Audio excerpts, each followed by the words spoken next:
everybody. A very good morning all of you. मैं अतुल कुमार अपने Atul study YouTube channel में आपका हार्दिक स्वागत करता हूँ। कैसे हो आप सब? जल्दी से बताइए कैसे हो आप सब। आई होप अच्छे होंगे, अच्छे से मेहनत कर रहे होंगे, इंजीनियरिंग के कंसेप्ट को अच्छे से समझ रहे होंगे। देखो गाइस, आज हम आपको पढ़ाने वाले हैं स्टील स्ट्रक्चर का एक इम्पोर्टेंट चैप्टर जिसका नाम है मैसनरी स्ट्रक्चर एंड फाउंडेशन।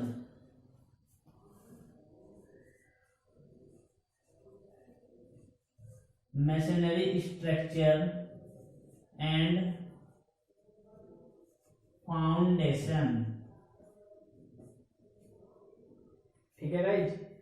देखो गाइज, ये चैप्टर को शुरू करने से पहले मैं तुमको आज एक बात बताना चाहता हूँ।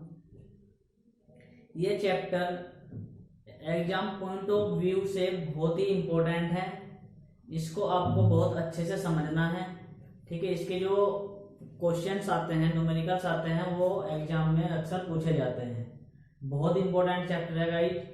ठीक है, और यदि आपने मेरा चैनल सब्सक्राइब नहीं किया है तो मेरा चैनल सब्सक्राइब कर लीजिए और बेल आइकन पर भी क्लिक कीजिए, जिससे मेरे नए वीडियो के अपडेट्स आपके पास सबसे पहले पहुंचे। ठीक है, तो हम शुरू करते हैं। ठीक है गाइज, बात आती है इंट्रोडक्शन की। सबसे पहले हम देखेंगे इंट्रोडक्शन।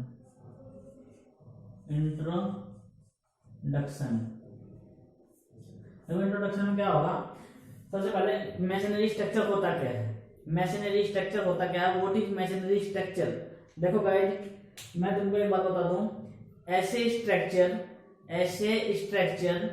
जो खड़े होते हैं, ब्रिक्स, स्टोन, कंक्रीट ब्लॉक, ठीक है, जो ब्रिक्स के बने हुए होते हैं, स्टोन के बने होते हैं, कंक्रीट के बने होते हैं, उन पर जो खड़े हुए होते हैं स्ट्रक्चर होते हैं, उनको क्या बोलते हैं? मैसनरी स्ट्रक्चर बोलते हैं। लिख लो, सच स्ट्रक्चर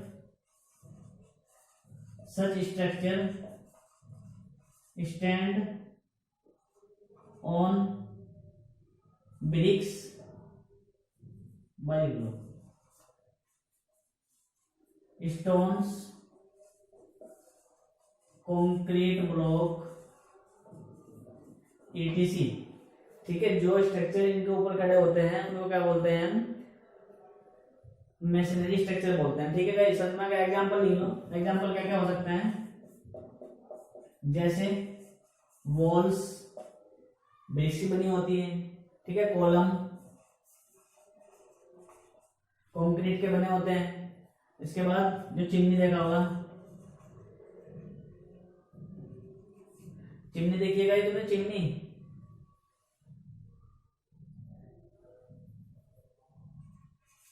चिमनी जो भट्टों पे लगती है जिनमें धुआं वगैरह निकलता है। ठीक है, इसके बाद ब्रिज,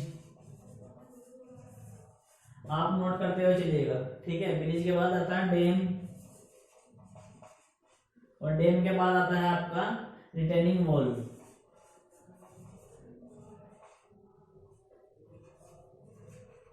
तो गाइज, ये सभी स्ट्रक्चर क्या है आपके? Wall, column, chimney, bridge, dam और रिटेनिंग वॉल क्या है? सभी आपके मैसनरी स्ट्रक्चर है। समझ में आ गया? ठीक है गाइज, नेक्स्ट हेडिंग लिखो, load on structure. Load on structure. Load on structure क्या होता है? देखो गाइज, जो स्ट्रक्चर होता है, स्ट्रक्चर के ऊपर कौन कौन से लोड आ सकते हैं, कितने तरीके के लोड आ सकते हैं? देखो, एक तो होता है खुद का वेट, जिसको बोलते हैं हम सेल्फ वेट। ठीक है गाइज, एक होता है आपका विंड लोड, जो एयर होती है उसके थ्रू जो एयर लोड लगता है। ठीक है, एक होता है सॉइल फिलिंग, जो सॉइल भरी हुई होती है उसका जो प्रेशर लगता है सॉइल का। ठीक है, एक वो लोड हो गया। होता है वेट ऑफ वाटर। ठीक है, तो ये सभी क्या होते हैं? स्ट्रक्चर पर लोड होते हैं। कौन कौन से बोले? एक तो होता है सेल्फ वेट, ठीक है, सेल्फ वेट हो सकता है, और विंड लोड, ठीक है गाइस। विंड लोड हो गया। और उसके बाद विंड लोड के बाद कौन सा आएगा, सॉइल फिलिंग का है ना, मरता भरा हुआ सॉइल फिलिंग का हो गया। और सॉइल फिलिंग के बाद कौन सा आएगा, वेट ऑफ वाटर। तो ये जनरली 4 तरीके के लोड लगते हैं गाइस, ठीक है। स्ट्रक्चर के ऊपर जनरली ये 4 तरीके के लोड होते हैं, ठीक है। इनके ऊपर हम आज पढ़ेंगे, डिस्कस करेंगे, अलग अलग वैरायटी के लोड्स होंगे, ठीक है। इनके ऊपर कैलकुलेशन करेंगे, कुछ डेरिवेशंस देखेंगे, ठीक है गाइस।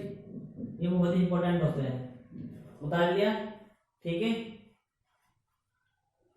अब नेक्स्ट चलते हैं,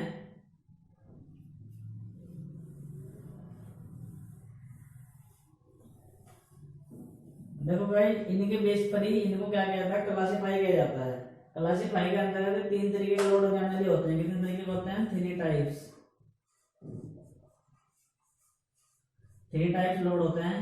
फर्स्ट होता है आपका एक्सियल लोड, सेकंड होता है आपका इसेंट्रिक लोड, और थर्ड होता है आपका लैटरल लोड।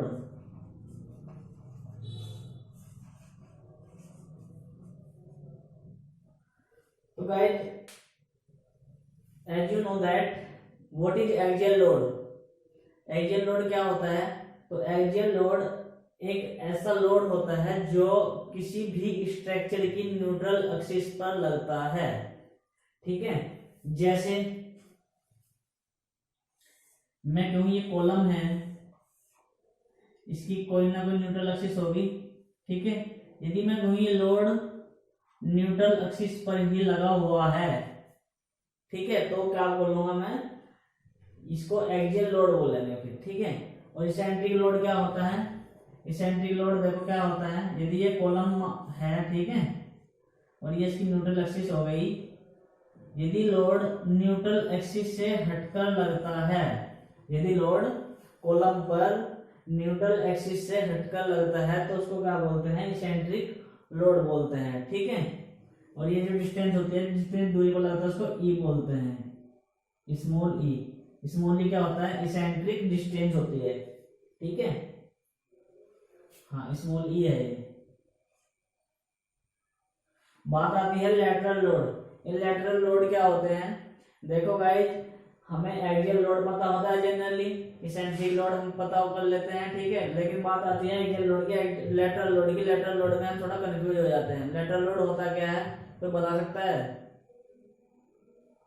देखो लेटरल लोड क्या होता है, जो स्ट्रक्चर होते हैं लेटरल लोड हमेशा उसके फुटिंग से लगता है, बेस से लगता है, ये कह सकते हैं, ठीक है।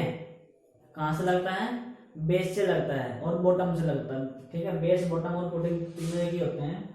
देखो कैसे लगता है, यहाँ पे ध्यान देना है आपको। जैसे मैं कहूं ये कोई स्ट्रक्चर है,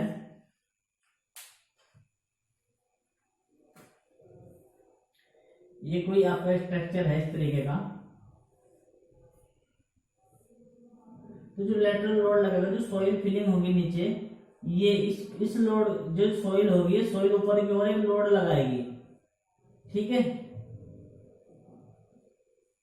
तो ये जो इंटेंसिटी हुई है, ये क्या होगा, सारा का सारा आपका जितना लोड लगा हुआ है इसको लेटरल लोड बोलते हैं, ठीक है। लेटरल लोड हमेशा बॉटम पर लगता है, ये ध्यान दीजिएगा आप, ठीक है।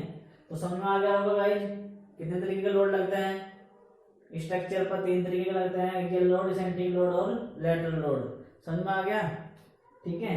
बात आती है कुछ डेफिनेशंस की जो कि इंपॉर्टेंट है एग्जाम पॉइंट ऑफ व्यू से, ठीक है।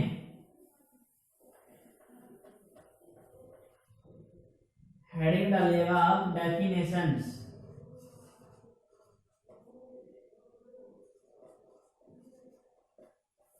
डेफिनेशंस, ठीक है गाइस। डेफिनेशंस में सबसे पहले आप ये देखिए रिटेनिंग वॉल, लिखिए retaining wall.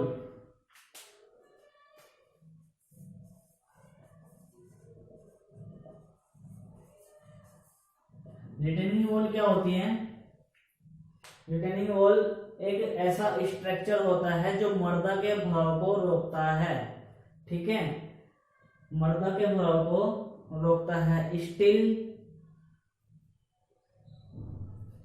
Stop the filling of the soil, मर्दा के जो भराव को रोकती है उसको क्या बोलते हैं हम, रिटेनिंग वॉल बोलते हैं, ठीक है। नेक्स्ट आता है आपका नंबर 2। नंबर 2 पे क्या आएगा, बैकफिल। बैकफिल, ये बैकफिल क्या होता है, जो रिटेनिंग वॉल होती है उसके बैक में जो सोइल भरी जाती है, ठीक है, उसके बैक में जो सोइल भरी जाती है यानी कि पीछे की ओर जो सोइल भरी जाएगी उसको क्या बोलेंगे हम, बैकफिल बोलेंगे, ठीक है गाइज। नंबर 3, नंबर 3 पे क्या आता है आपका, earth pressure. Earth pressure, earth pressure क्या होता है, देखो अभी अभी हमने बताया कि जो रिटेनिंग वॉल होती है, रिटेनिंग वॉल के जो बैक साइड में उसके पीछे बिहाइंड, ठीक है, जो सोइल भरी जाती है उसको बैकफिल बोलते हैं। और जो सोइल भरी गई है दोस्तों उसके थ्रू जो प्रेशर लगता है, जो बैकफिल में सोइल भरी गई है उसके थ्रू जो प्रेशर लगता है उसको क्या बोलते हैं हम, अर्थ प्रेशर बोलते हैं, ठीक है गाइज, समझ में आ गया। नेक्स्ट आता है आपका active earth pressure. Active earth pressure, active earth pressure क्या होता है, एक्टिव अर्थ प्रेशर क्या होता है, देखिए जो स्ट्रक्चर होती है, इस तरीके की कोई मैंने स्ट्रक्चर ली, ठीक है, इसमें आगे की ओर जो आगे की ओर लगने वाला जो प्रेशर होगा, फोर्स होगा, उसको एक्टिव अर्थ प्रेशर बोलेंगे, ठीक है, आगे की ओर। एक्टिव माने ए से आगे और ए से एक्टिव, ठीक है, तो आगे की ओर तो ऐसे लगेगा ना आगे की ओर, तो ठीक है, मतलब पीछे की ओर बढ़ जाएगी, प्रेशर आगे की ओर लगेगा, ठीक है। एक आता है passive earth pressure. Passive earth pressure, passive earth pressure क्या होता है, पैसिव जो स्ट्रक्चर पर पीछे की ओर जो फोर्स लगता है उसके थ्रू जो प्रेशर बनेगा वो क्या बोलेंगे हम, पैसिव अर्थ प्रेशर, ठीक है। एक्टिव माने आगे की ओर और पैसिव माने पीछे की ओर, समझ में आ गया, ठीक है। नेक्स्ट आता है आपका angle of repose. Angle of repose, angle of repose, angle of repose क्या होता है, बता सकता है कोई? देखो क्या होता है, जैसे कि कोई प्लेन सरफेस एरिया है, ठीक है, प्लेन सरफेस एरिया पर यदि मैं मिट्टी डालता हूं तो मिट्टी कुछ इस तरह से, इस तरह की शेप में डलती है।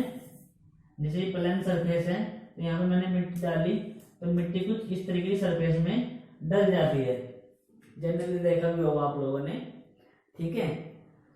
तो जो मिट्टी इस तरीके से डल चुकी है तो ये जो प्लेन के साथ जो एंगल बनाती है, प्लेन सरफेस के साथ जो एंगल बनाती है, इसी एंगल को क्या बोलते हैं हम, एंगल ऑफ रिपोज बोलते हैं। समझ में आ गया गाइस? और देखो क्या होता है, डेंस एंड और लूज के लिए सॉइल दो तरीके के होते हैं जनरली, डेंस और लूज। डेंस के लिए कितना होता है, डेंस के लिए अलग होता है और लूज के लिए अलग होता है। कितना अलग होता है, 35 to 46, 35 डिग्री टू 46 डिग्री, इनके बीच में वैरी करना चाहिए, ठीक है। यदि इनके बीच में वैरी करता है तो सॉइल कैसी होगी आपकी, डेंस, ठीक है। डेंस बोलते हैं सख्त, एक तरीके से हार्ड बोल सकते हैं, ठीक है। और 28 से 35 के बीच में वैरी करता है तो लूज होती है वो, ठीक है। आई होप ये कंसेप्ट आपके समझ में आ गया होगा गाइस, ठीक है। यदि किसी को कोई प्रॉब्लम हो तो आप वीडियो को पॉज करके दोबारा से देख सकते हैं, ठीक है गाइस। नेक्स्ट आता है आपका earth pressure. Earth pressure, earth pressure देखो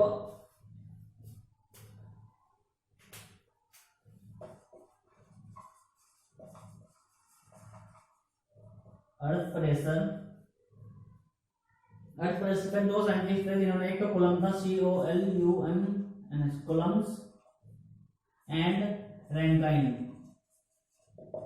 दो साइंटिस्ट थे। दो साइंटिस्ट ने अर्थ प्रेशर के ऊपर अपने तर्क रखे थे। इन्होंने कूलम ने क्या बताया था, कूलम ने ये बताया था कि एक स्ट्रक्चर होता है, जैसे ये कोई स्ट्रक्चर है, ठीक है, यदि इसके पीछे सोइल भरी हुई है तो सोइल की जो इंटेंसिटी होगी इस पर कितनी लगेगी, h/3 में लगेगी, यदि इसकी हाइट h है तो, ठीक है। ये कूलम ने बताया था। रैंकाइन ने क्या बताया था, रैंकाइन ने बताया था कि जो सोइल है, सोइल के जो पार्टिकल्स हैं वे राउंडेड होने चाहिए, ठीक है, और रफनेस होने चाहिए और कोइजन फ्री होने चाहिए, ये बताया था। क्या बताया था, राउंडेड, रफनेस और कोइजन फ्री, ठीक है, कोइजन फ्री होने चाहिए। और क्या बताया था, इन्होंने बताया था कि जो फिलिंग है वो अनलिमिटेड होनी चाहिए, मिट्टी कितनी भी डाल सकते हो आप, फिर अनलिमिटेड फिलिंग, ठीक है, अनलिमिटेड फिलिंग। समझ में आ गया। देखो गाइस, अब हम एक छोटा सा एक वो प्रेशर निकालते हैं, कैलकुलेशन लेते हैं।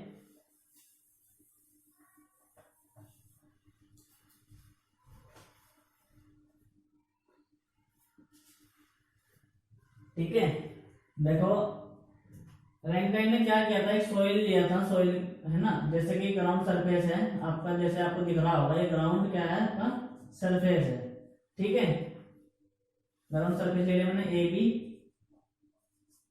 ये सोइल है, इसके नीचे सब, नीचे क्या है सब सोइल है, क्या है सोइल लेवल है, ठीक है। यहाँ पे क्या है सब सोइल भरी हुई है, ठीक है। फिर सोइल का एक मास लिया इसने, सोइल का क्या लिया, एक मास लिया। इस सोइल के ऊपर क्या लगेगा, हॉरिजॉन्टल और वर्टिकल प्रेशर लगेगा, ठीक है। सोइल के ऊपर क्या लगेगा, ये हॉरिजॉन्टल और वर्टिकल प्रेशर लगेगा, h हाइट, और इसकी हाइट कितनी ली, स्मॉल h ले ली, ठीक है। ये क्या में है, मीटर में है, तो लगेगा एक तो pH,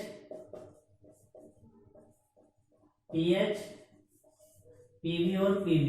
ये याद रखिएगा, सोइल के पार्टिकल पर दो तरीके का प्रेशर लगेगा, हॉरिजॉन्टल प्रेशर और वर्टिकल प्रेशर। ये क्या है यहाँ पे, अर्थ यानी कि सोइल वगैरह, सोइल बनी हुई है, ठीक है, समझ में आ गया। और देखो गाइस क्या होता है, जो pH और PV का जो रेशो होता है, ये याद रखिएगा आप, ये फिक्स होता है। pH और PV का जो रेशो होगा 1 - sin phi upon 1 + sin phi होगा, ठीक है, समझ में आ गया। और जो PV होता है, PV कैसे निकालोगे, H इंटू इसकी इंटेंसिटी, H इंटू इसकी इंटेंसिटी, ठीक है। और PV की वैल्यू यहाँ पे रख दोगे, यहाँ पे pH निकालोगे, तो pH निकालने के बाद क्या आएगा आपका, PV की मल्टीप्लाई हो जाएगी, यानी कि HW 1 - sin phi upon 1 + sin phi, ठीक है गाइस। ये pH निकल गया। pH क्या है आपका, हॉरिजॉन्टल प्रेशर हो गया, हॉरिजॉन्टल प्रेशर इतना लगेगा इस पे, और PV कितना लगेगा, HW से निकाल लोगे आप, ठीक है। तो हॉरिजॉन्टल और वर्टिकल प्रेशर निकाल सकते हैं गाइस इन फॉर्मूले से, ठीक है। बात आती है ट्रेपेजोइडल के लिए। ट्रेपेजोइडल के लिए देखो, ट्रेपेजोइडल के लिए कैसे निकालते हैं, आप एक ट्रेपेजोइडल बनाइए, ये क्या आपका एक ट्रेपेजोइडल है, ठीक है। ट्रेपेजोइडल में ये क्या है, A है, ये B है, यहाँ से इसका वेट लगा हुआ है W, ये x बार है, ठीक है। एक ट्रेपेजोइडल शेप में है और यहाँ पे इस पे प्रेशर लगा रही है सोइल, P प्रेशर, ठीक है। यहाँ तक समझ में आ गया, ठीक है। नेक्स्ट लेके चलते हैं। देखो एक होता है total pressure, total pressure is equal to क्या होता है, area into average pressure, average force, total force, total force is equal to area into total pressure, या फिर एवरेज प्रेशर, एवरेज प्रेशर। ठीक है, तो टोटल फोर्स निकालना है कैपिटल पी। तो एरिया कैसे निकालोगे, इसकी मैंने हाइट मान ली h है, इसकी हाइट मैंने h मान ली गाइस इसी स्ट्रक्चर की। ठीक है, तो हाइट और इसकी लेंथ मैंने 1 मीटर तक के लिए बनाऊं, तो एरिया क्या हो जाएगा h इंटू 1, ये याद रखिए। ठीक है, एवरेज प्रेशर क्या होगा, पहले कितना प्रेशर था pH और 0 और बाय 2, क्योंकि टॉप पे क्या होगा, इस तरीके का है, टॉप पे 0 होगा, यहाँ पे मैक्सिमम होगा, तो 0 प्लस हाफ दोनों का एवरेज हो जाएगा, तो जोड़ के आधा कर दोगे। तो pH की वैल्यू अभी निकाली थी हमने, pH की वैल्यू यहाँ पे रख दोगे, है ना, और s से मल्टीप्लाई करोगे तो क्या आएगा आपका P equal to WH²/2 1 minus sine 5 upon 1 plus sine 5। ठीक है,